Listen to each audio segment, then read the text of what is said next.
Hello, people on the internet. Today I'm going to continue working on restoring my Graham's 1994 Ford Ranger 4x4. If you are new and you like to get caught up, above my head is a link to a video on why Portuguese man of war do not make good bath time friends. Mission for today, remove the engine and transmission from this truck to get ready to drop into the new frame. Before I begin, I sourced a complete set of OEM tech data from Ford on eBay. It's used, but it's in great shape. And right here, complete removal instructions. I'm gonna start with the transfer case first.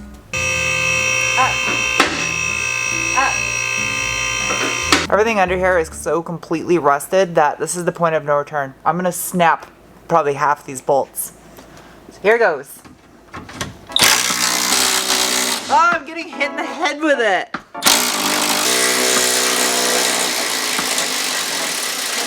I'm gonna give these things a shot. I haven't really had a chance to use these gear wrench bolt biter sockets.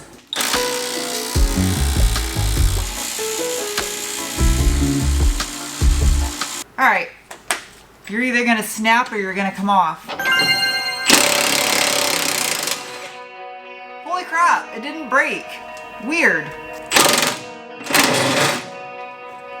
Ooh, that's a round nugget of fuck.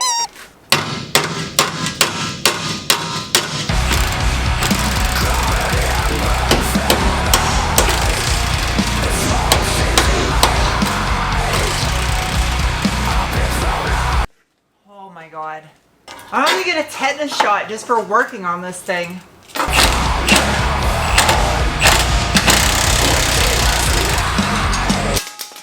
Whoa, that's crazy.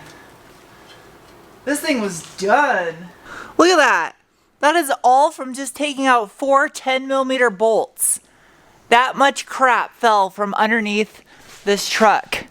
In this part of the frame right here, when I was prying on that big skid plate, this thing was just bending like cheese.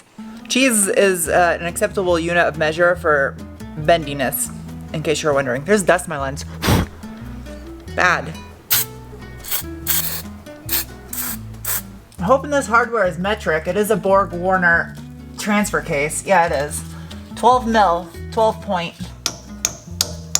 Please don't strip. Please don't strip. Oh good, it didn't. Hell yeah. I took the drive shafts from the donor truck and actually took them to a shop to have them refinished and rebalanced. So these drive shafts are not getting used on this truck. Look at that. Came right out. Why did I have to lose my 1-inch extension? All I have is this one. It's whatever. Yeah. Ooh.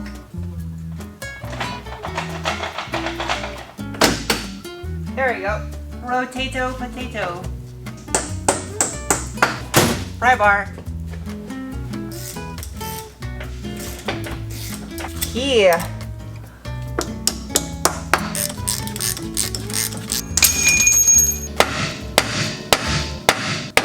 There we go.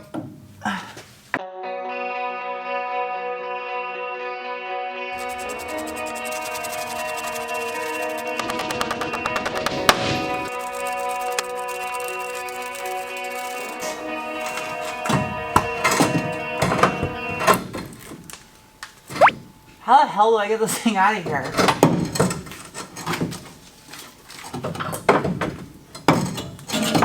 Okay, I can just sit like that. I'm gonna have to have all these brackets sandblasted and powder coated.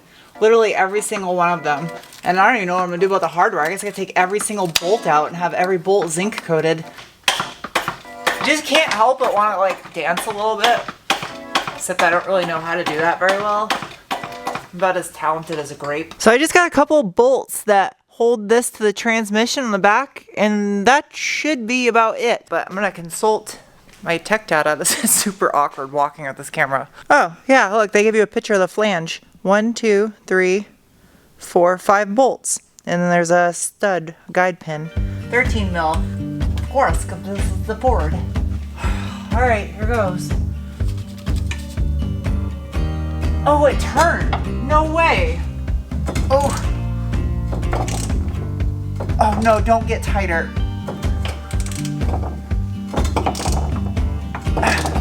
It's going, but it's not going easy. Oh my God. Come on. I think my goal of getting the engine and transmission out both in this video might be a little optimistic, because this is a lot of work, especially with moving my camera around and filming and stuff.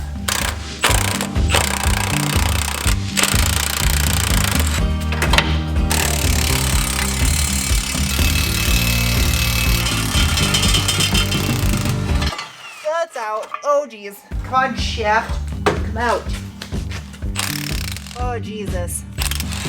Oh shit. I think I might want to look for another one of these in a junkyard, because that's pretty bad. Oh, don't break, don't break, don't break. Please don't. Oh, you broke. Well, that's gonna suck. Oh jeez. How has this not broken yet?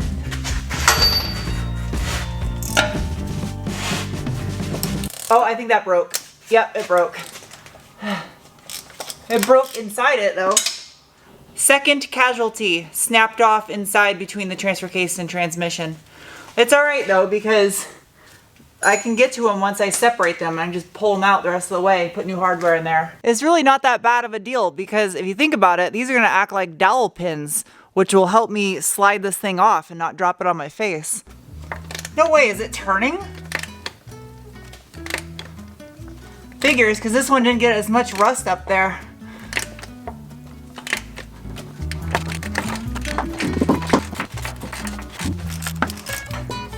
Yeah, that one's not bad at all. That's pretty clean.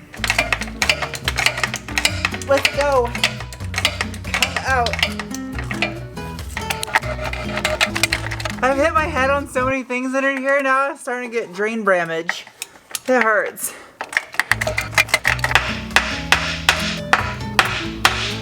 It's already starting to get dark out. Today absolutely flew by, and yes, Gump is under a blanket. That way it doesn't get dirty. Up I shall go.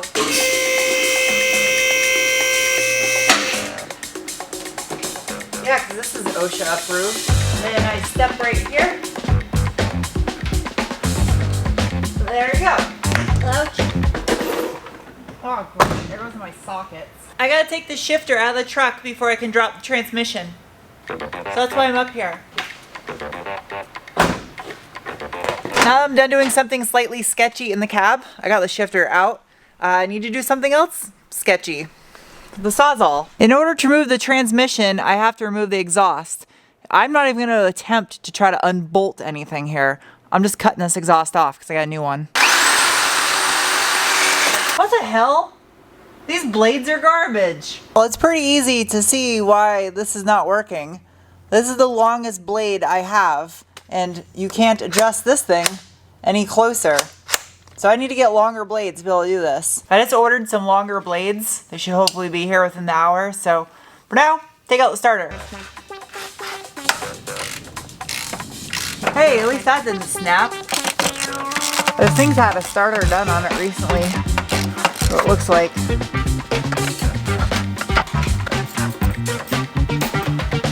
Got it.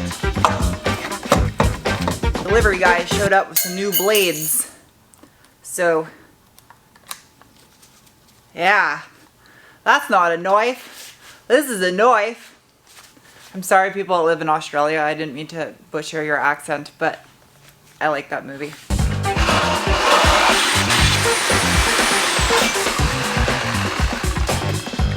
Like butter. Game changer. Having the right size blade on here, cut like that. So I gotta do the other side.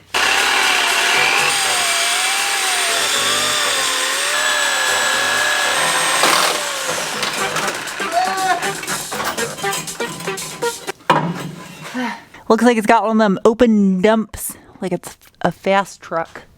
And that just looks like it's idiot. But I got it out of there, and I just gotta take that O2 bung off. I keep putting my glasses down and I keep losing them. I'm running out of pairs. Ow, that was my head! I'm really tired of hitting my head on things you don't know. Like, I keep hitting my head a lot and I'm really starting to get bothered by it. Alright. Pipe. I'm using my zoom lens because I feel like this is something important to put in the video, just in case someone's watching this and they're like, oh, that's how you do it. This is the fitting right here for the clutch line. Put a little bit of brake free in there. It's hard to see on camera, but between the brass pieces, there's a little white Teflon collar, and that collar, when it's pressed into this back body, it releases the claws in there that free up this outer portion. It'll pop out. Might be able to just gently help that Teflon collar get all the way seated in there. Got it. Ouch. You really got to get that Teflon in there. It's got to press all the way flush with the back body. And then boom, it pops right out and makes a mess all over the place because you didn't drain it before you started. But yeah, see that little white Teflon collar? That right there? That Teflon collar has to be flush inside that body and that pops right out. I just wanted to emphasize that because it was something I saw a lot of when I was in the Air Force working on like hydraulic test stands and bomb lifts and stuff. Not that particular type of fitting, but in general, hydraulic fittings, I think it's something easy where you're just like, oh, I can take that apart, and the wrong tools get used on it, or just slightly the wrong procedure and then you fuck things up. So I wanted to show you. Tech data helps sometimes. Okay. I feel like I'm doing the stanky leg putting this thing up. Yeah, there we go. Come on. There we go. I'm gonna do the upper one first because that will make it easier to remove the transmission, not having all the tension on the upper bolts. Text message. Hello? A Charlie has arrived. Should I attempt to remove this transmission and transfer case on my own, even though I have the hoist that doesn't really hold the load very well? That'll be fine. I'm like trying to get you on camera to say, no, it's a good thing I'm here because it should always have second persons for safety. I mean, it doesn't hurt. Okay, I got one side bolt.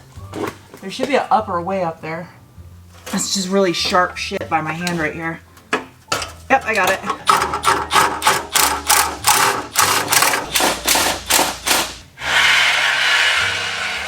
There's a little seal right here. Okay. Look at the front. Make sure we're not going to catch on anything. I was just rubbing the exhaust, so that Okay. was good. Yeah, I'm glad I didn't do this on my own. This would be fucking dangerous on your own. Check that out. That's the clutch I learned how to drive on, because this thing's never had a clutch job. It only, when I picked it up in New Hampshire, had 86,000 miles on it. So it's the original clutch. It's great. That clutch dust is probably from me when I was younger. That's so wild. Oh, there's acorns in the bell housing. Tell me this truck came from New Hampshire without telling me this truck came from New Hampshire. Look, some acorns. I don't know how they got in there, but some chippies. Put some acorns inside the bell housing. It's out. That sucked.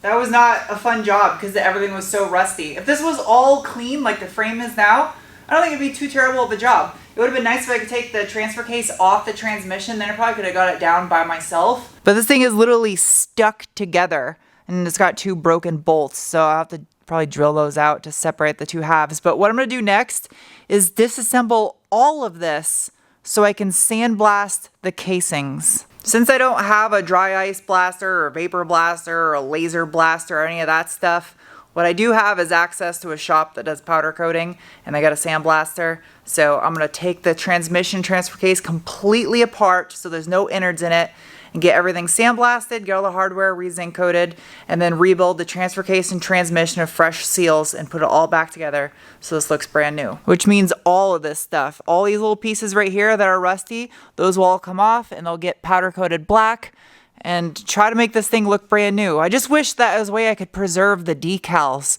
that are on here. Like that one says 2J. It's got a 2J, eh? So that's the next thing I gotta do. Run to the powder coaters, also take the Ronals from the Quattro. Those are getting powder coated. And probably take off the bumpers too, since those gotta get re-chromed. And yeah, the next video I do, I'll be pulling the engine on the truck. So anyway, I hope you guys enjoyed this, and I'll see you guys soon with another. Bye.